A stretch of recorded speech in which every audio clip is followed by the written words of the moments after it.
Welcome back, dear children. Now we will move to the next section. Okay, section C of our chapter, uniform circular motion. Now, consider a body moving along a circular path. Okay, consider a body moving along a circular path. Now, let it move with a constant speed. Okay, let the speed be constant. That means the body covers equal distances in equal intervals of time. Then you can call it as a uniform circular motion. Okay, a body moving in a circular path such that equal distances are covered in equal intervals of time. You can say that the body is in moving in uniform circular motion. It is undergoing uniform circular motion. Now, when the body is moving in a circular path, what about the direction of the body? Is it same? So we are considering a body moving along the circular path. Now, if it covers equal distances in equal intervals of time, then the body is moving with your uniform speed, isn't it? Covers equal distances in equal intervals of time means uniform speed, and you can call it as uniform circular motion. But here the thing is, even though the body is moving or covering equal distances in equal intervals of time, its direction continuously changes, isn't it? So, when the body, suppose I'll start from this point, okay? When the body is moving in this direction, okay, when it is moving like this, in which direction is the body moving? It is moving towards north. When it reaches here, the body is moving towards west. When the body reaches here, it is moving towards south. When the body reaches here, it is moving towards east. So, even though it is moving with same speed, what can you say? The direction of the body continuously changes. Okay. So, when the direction continuously changes means what is produced there? Here, the velocity is not a constant. Okay. Since the body covers equal distances in equal intervals of time, you can say that the body is moving with uniform speed. But you cannot say it as velocity, uniform velocity. What is the difference between speed and velocity? Do you remember what is speed and what is velocity? Speed means how much distance is covered in the given time. That is speed. Okay. But if it is velocity, we are considering the displacement covered by the body. That means how much distance is covered by the body in a particular direction.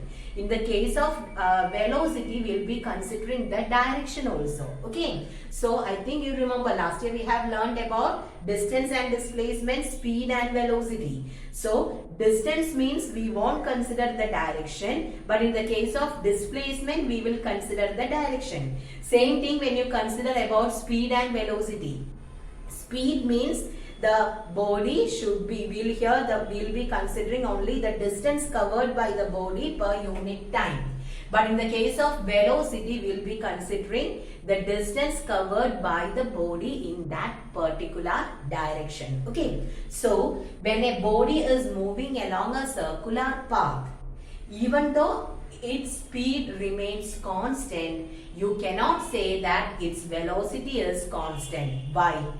The body covers equal distances in equal intervals of time. So, speed is uniform but velocity is not uniform. The reason is, in the case of velocity, you have to consider the direction also. So, here the direction of the body changes continuously. Okay. So, in the case of uniform circular motion, speed remains as constant but velocity is variable.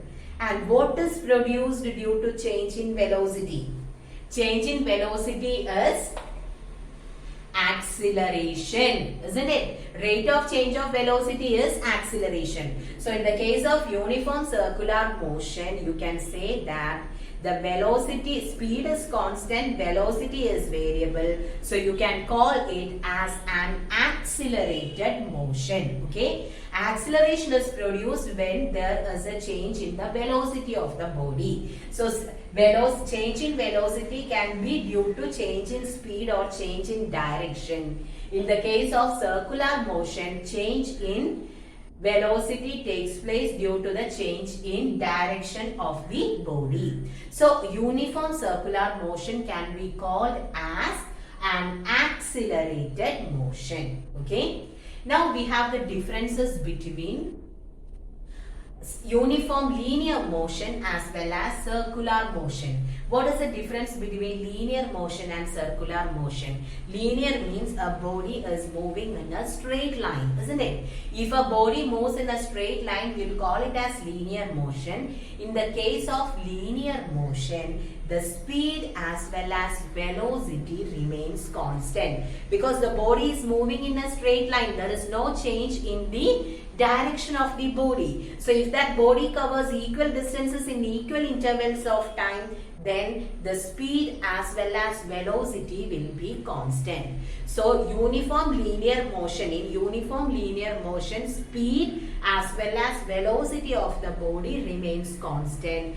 That means it is an unaccelerated motion. But when you are considering uniform circular motion, speed is constant but velocity is variable. So you will call it as an accelerated motion. Okay. So it's very, very important. Differences. Earlier this question was repeatedly asked for the board exams. Difference between uniform linear motion and uniform circular motion. Okay. So in uniform linear motion, speed and velocity of the body remains constant. That is, it is an unaccelerated motion. But for a uniform circular motion, speed is constant but velocity is variable. So we will call it as an accelerated motion. Okay. So I think it's clear. Difference between linear and circular motion. Okay. Now, so already we were considering about uniform circular motion, and I told you when a body moves along a circular path, its direction continuously changes, isn't it? Direction changes when a body moves along a circular path. Now, is it possible to change the direction of a body simply or directly? Is it possible? Will the direction of a body will change? What is needed to change the direction of a body? What is needed? What is needed to change the size or shape, direction, speed of the body? Force, isn't it? So, when a body moves around a circular path, its direction continuously changes, and in order to change the direction, a force is needed. Without a force, we cannot change the direction of a body. We already learned that force is the physical cause which changes the state, direction, speed or size or shape of a body. So, when the body is moving in a circular path, its direction continuously changes. That means there is a force which acts on the body in order to change its direction. Isn't it? Without a force, there won't be any change in the direction of a body. And that force is known as, what is that? Centripetal force. Okay? What is that? It is known as centripetal force. So, when a body moves in a circular path, its direction continuously changes. Change in direction is brought about by the force which is called as the centripetal force. Okay? And the centripetal force, without centripetal force, a body cannot move in a circular path. Because when a body moves in a circular path, its direction continuously changes. To change the direction, we need a force, and that is our centripetal force. Okay. So what is centripetal force? The force which is required for the circular motion. And this centripetal force always acts towards the center of the circle. Okay. Direction of centripetal force is always inward. Okay. So what all things you have to remember? What is centripetal force? The force which acts on a body when it is moving in a circular path. That is known as centripetal force, and it always acts in the inward direction. Okay. Now few examples are given here in order to explain the importance of centripetal force. So you already learned about atoms, isn't it? In an atom we have the nucleus in the center, and the electrons are revolving around the nucleus in a circular path. So if the electrons want to revolve in a circular path, what is needed there? Centripetal force. For any body, for every body to move in a circular path, centripetal force is needed. And who was providing the centripetal force there? Without centripetal force, the electrons cannot revolve or move around the nucleus, and the centripetal force is provided by the electrostatic force of attraction between the positively charged nucleus and the negatively charged electrons. Okay, so electrons are revolving around the nucleus in fixed orbits or in a circular path. That means they possess centripetal force, and this centripetal force is provided by the electrostatic force. I think you know what is electrostatic force. The force of attraction between two different charges can be called as electrostatic force. So the electrons are negatively charged, but the nucleus is positively charged. The electrostatic force of attraction between the positively charged nucleus and the negatively charged electrons provides the necessary centripetal force for the electrons to move around the nucleus. Okay. Similarly, planets revolve around the sun, isn't it? So who was, in order to move in an elliptical path, so who is providing the centripetal force there? Without centripetal force, the planets cannot move around the sun, and here the gravitational force of attraction between the sun and the planets provides the necessary centripetal force. Okay, gravitational force is there between each and every object, but it is significant or important only in the case of heavenly bodies. That means bodies which have huge mass. So the planets revolving around the sun, or the moon moving around the earth, in all these cases the required centripetal force is provided by the gravitational force of attraction. Okay, now another one. When you tie a stone on a string, okay, take a string, on the end of the string you can tie a stone, and when you whirl it, what do you mean by whirling? Chucha. So this stone will be moving in a circular path, and in this case who is providing the necessary centripetal force? Who is providing the centripetal force here? A stone. This is the center. Here we will be holding the string, and here you will be having a stone. So when you are whirling this, who is providing the centripetal force? When an object is tied on a string, which type of force acts there? We will be having the tension force, isn't it? So the tension force, when you are hanging any object on a string, the tension force will be acting there. So the tension force provides the necessary centripetal force. Okay. So when a stone tied on a string is whirled, it undergoes circular motion, and in this case the centripetal force will be provided by the tension force. Okay. So is it clear? Now We have discussed about centripetal force, and already I told you this force acts in the inward direction. So if only this force is there, that is a force which acts in the inward direction, we cannot explain most of the things. Okay. Centripetal force is required for a body to undergo circular motion, and it is always directed towards the center of the circle. But if this is the only thing, if you are considering only centripetal force, it will be difficult to explain many things which happen around us. Okay, so we have taken one more force which is known as centrifugal force. Okay, we are considering one more force which is known as centrifugal force, and this force acts outwardly. That means it always acts away from the center. With centripetal force which is acting in the inward direction, we cannot explain all the phenomena, or we cannot explain about circular motion completely. So we have taken one more force which is known as centrifugal force. Okay, and its direction is considered to be outward, that is away from the center of the circle. Actually, we don't have a force called a centrifugal force.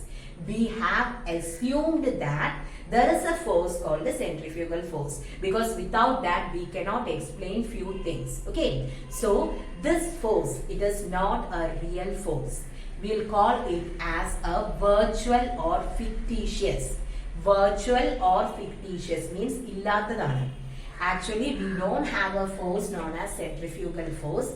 In order to explain few things, we are assuming that there is a force called centrifugal force whose direction is outward. Okay, so you can say that it is not a real force.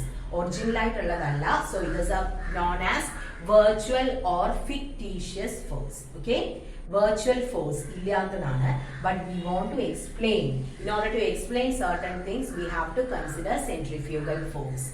Now, one more thing, centripetal force and centrifugal force. You cannot say these two forces as action and reaction. One I told you, it is acting towards the center, centrifugal is acting in outward. Okay, but the centripetal and centrifugal forces cannot be considered as action and reaction forces. The reason is they are not acting on the same body. Okay, so it's an important point. Centripetal and centrifugal forces are equal in magnitude but opposite in direction. Okay, they are equal in magnitude but opposite in direction, but we won't consider them as action and reaction because they are not acting on the same body. Okay, so keep that point in mind. Now we have an example in order to learn more about centripetal and centrifugal forces. Okay, now next is a small example, okay, to show the effect of centrifugal force, or why are we considering a centrifugal force. For this we are considering a merry-go-round. What is merry-go-round? In amusement parks and all, you can see merry-go-round. That is, in the center a small pillar will be there and seating, a circular disc will be there, and on that seating will be provided, isn't it? That is known as merry-go-round. Or in KG section and all, you can see merry-go-round. Children will stand on it. That is, in the center there will be a small pillar, a circular disc, and children can stand on it, or if seats are there, we can sit on it. So we are considering a merry-go-round there. So in the center we have that small pillar, and on that we are tying a string. Okay, a string is tied on that center pillar of the merry-go-round, and on the other end of the string a small ball is tied. Okay, so we have a merry-go-round. On the center of the merry-go-round we have tied up one side of a string. On the other side we have tied a ball. Okay, so a ball is tied. Now let A be a person standing on the merry-go-round, M be a person who was standing on the ground. Okay, we are going to find the observations of two persons, person A and person M. Person A is standing on the merry-go-round, whereas person M is standing outside. Okay. So first we will be considering the observation made by M. Now this merry-go-round is stationary. Now let it start rotating. Okay. So let the merry-go-round rotate. So what will be the observation of the person M? When he look on it, he can see that the merry-go-round is rotating and this ball is also rotating, isn't it? For a person standing outside, the merry-go-round is rotating and together with that this ball is rotating. And what is the reason for this observation? How can we explain this observation? Here the ball is moving in a circular path. For a body to move in a circular path, centripetal force is needed. And who is providing the centripetal force? Centripetal force is provided by the tension force. Since the ball is tied on a string, the tension force will be acting on it, and that provides the necessary centripetal force for the body to move. Okay. We are considering the observations made by the person standing outside the merry-go-round. So when he looks, he can see that the merry-go-round is rotating, together with that the ball is rotating. So why the ball is rotating? For a ball or an object to rotate, centripetal force is needed. So the ball is getting the centripetal force, and who is providing that? The tension and the string provides the centripetal force for the ball to rotate. So his explanation is complete. Now come to the person standing on the merry-go-round.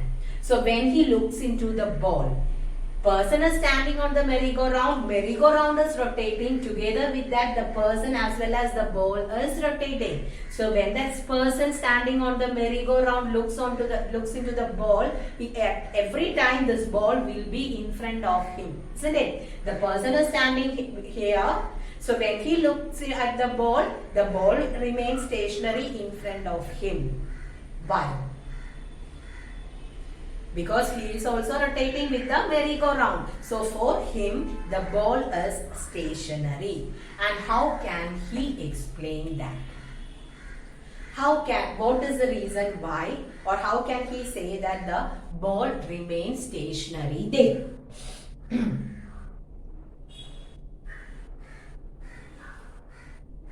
The ball is tied on the string. So the string is providing the tension force. If only tension force is there, tension force is acting in the outward direction. So this tension force will break. Due to the force, the string will break and the ball will fly off. At the same time, there should be a force in the opposite direction in order to balance that. And that force is the centrifugal force. Okay. So for the person standing inside the merry-go-round, in order to explain his observation, we need the centrifugal force.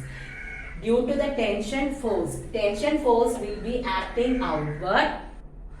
The tension force is acting in the inward direction. At the same time, the centrifugal force is acting in the outward direction. Since these two forces are balanced, the ball remains stationary. So this is how we will say about centrifugal force. Okay. So once again, for a person standing outside the merry-go-round is moving.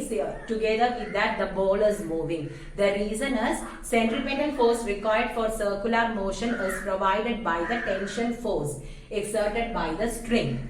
For a person standing in the merry-go-round, the ball is stationary. The reason is tension force will be acting in one direction, and at the same time, what happens? Centrifugal force is acting in the opposite direction. Tension force inward. Ball valinju povana when it is rotating. So tension is acting in the inward direction, at the same time centrifugal force in the outward direction. So without centrifugal force we cannot explain this. Okay. Now after some time we can just break this string on the pottika. So what about the observations made by M and A? When the string is broken, the ball will fly away from the merry-go-round. Then what can this person M say? It is moving out because since the string is broken, nobody is there to provide the tension force. Since no tension force is there, the ball was thrown out. Okay. For circular motion, we need centripetal force. Here it is provided by the tension force. String break but nobody is there to provide the tension force. So what happened? The ball was thrown away. But for the person standing in the merry-go-round, when he is looking, this ball will be moving at an equal distance from him. Oro samaythum korchu distance it will be thrown out. So how can you explain it? Since the string is broken, centrifugal force is acting on the body. Tension and centrifugal force were acting on the body. Since the string was broken, tension force is not there again. So only the centrifugal force is there and it is directed outward. Okay. So that is the reason. Okay. So in order to explain certain things, we want to consider a force called centrifugal force. Actually, we don't have this force, but in order to explain such things, we need centrifugal force. Clear? So it is known as fictitious or virtual force. So read this topic, read the conclusion. That is very important for the person standing inside the merry-go-round. In order to explain things, he wants to consider the centrifugal force. There should be a force. So we are assuming that it is centrifugal force. Okay. So thank you, children.